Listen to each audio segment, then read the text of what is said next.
semuanya, salam sejahtera bagi kita semua.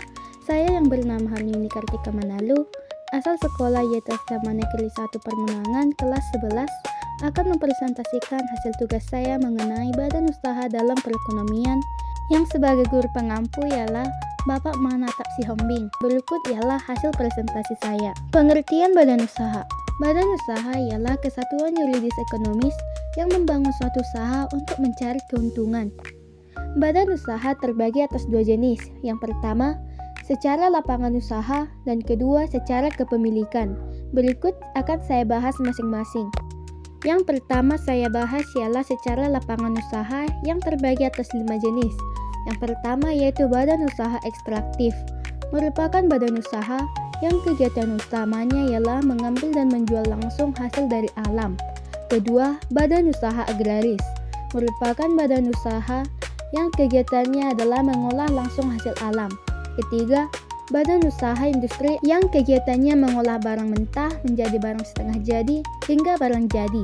Yang keempat yaitu badan usaha perdagangan, merupakan badan usaha yang kegiatannya menyalurkan barang dari produsen ke konsumen. Kegiatan ini merupakan aksi jual beli. 5. Badan usaha jasa, merupakan badan usaha yang bergerak dalam pelayanan jasa atau menjual skill maupun kemampuan kepada konsumen.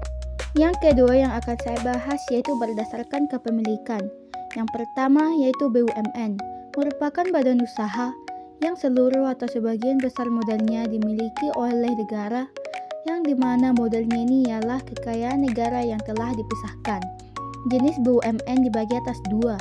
Yang pertama yaitu perusahaan perseroan atau yang disingkat menjadi persero, merupakan badan usaha milik negara yang modalnya terbagi atas saham sebesar 51% yang dimiliki oleh negara Republik Indonesia, yang tujuan utamanya ialah mencari keuntungan. Kedua yaitu perusahaan umum atau perum, merupakan badan usaha milik negara yang seluruh modalnya dimiliki oleh negara dan modalnya tidak terbagi atas saham. 3. Keunggulan BUMN. Keunggulan daripada BUMN yaitu yang pertama, beroperasi pada bidang-bidang yang menguasai hajat hidup orang banyak. 2. Menyediakan barang dan jasa publik untuk layanan masyarakat. 3. Memperoleh jaminan modal dari pemerintah. Kelemahan BUMN yang pertama yaitu kurangnya efisiensi dalam pelaksanaan kegiatan operasional. 2. Manajemen kurang profesional.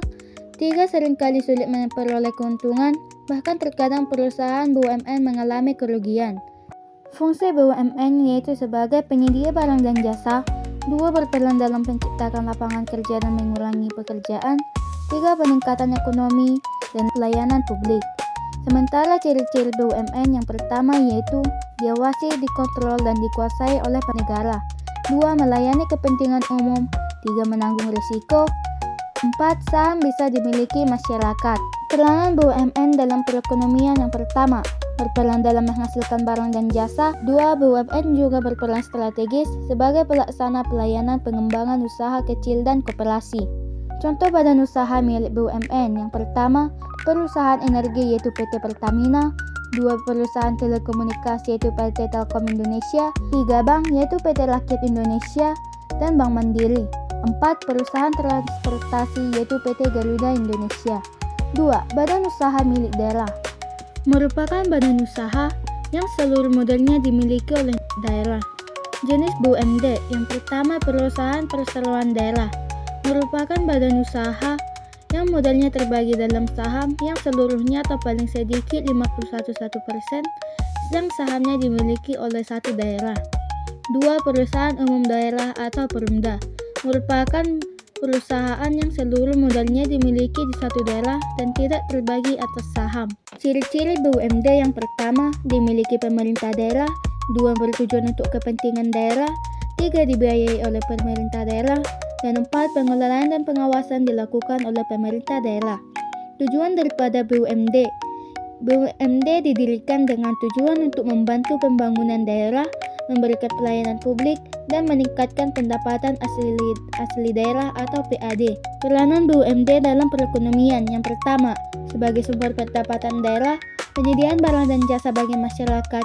Ketiga, membuka lapangan pekerjaan bagi daerah. Contoh badan usaha milik BUMD yang pertama, perusahaan air minum atau PDAM. 2. Pengelola pasar atau perusahaan daerah pasar yang mengelola pasar-pasar tradisional di daerah. 3. Transportasi umum, contohnya yaitu Transjakarta. Yang ketiga adalah badan usaha milik swasta atau BUMS. BUMS merupakan badan usaha yang seluruh modalnya dimiliki oleh pihak swasta. Jenis BUMS yang pertama, perusahaan perseorangan, merupakan perusahaan yang didirikan oleh satu orang dan modalnya berasal dari harta pribadi. Misalnya adalah rumah makan.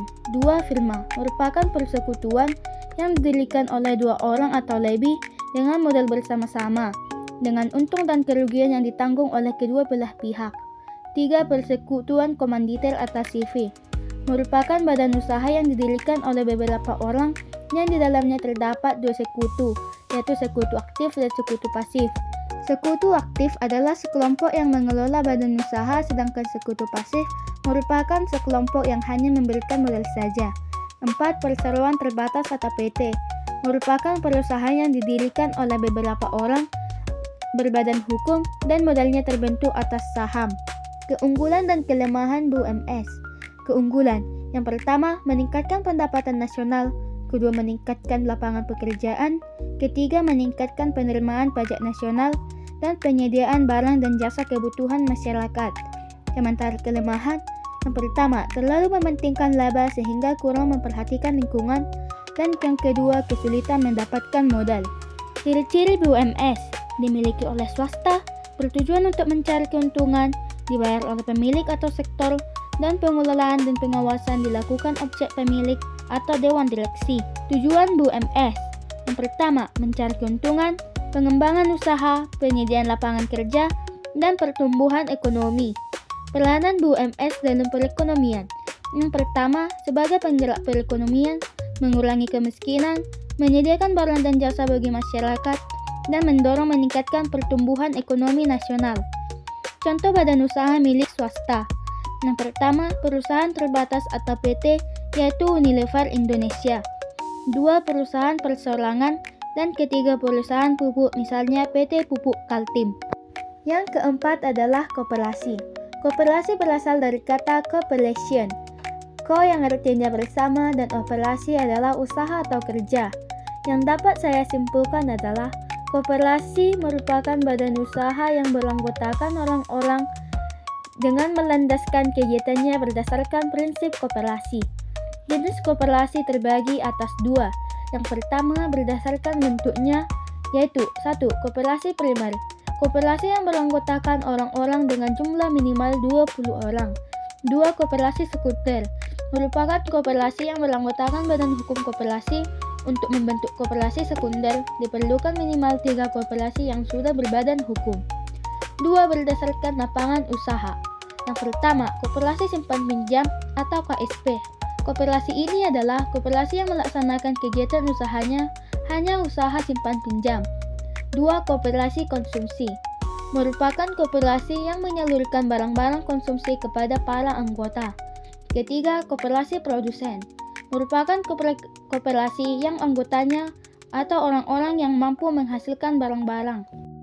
Peranan koperasi dalam perekonomian: yang pertama, membangun dan mengembangkan potensi dan kemampuan untuk meningkatkan kesejahteraan ekonomi dan sosialnya. 2. Berperan serta secara aktif dalam upaya mempertinggi kualitas kehidupan manusia dan masyarakat. Memperkokoh perekonomian rakyat sebagai dasar kekuatan dan ketahanan perekonomian nasional. Prinsip koperasi: yang pertama, keanggotaan sukarela dan terbuka. 2. Pengawasan demokratis. 3. Partisipasi ekonomi anggota. 4. Kemandirian dan otonomi. 5. Pendidikan, pelatihan, dan informasi.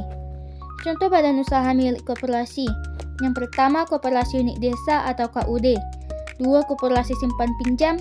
Dan 3. Koperasi serba usaha. Sekian hasil tugas saya mengenai badan usaha dalam perekonomian. Terima kasih.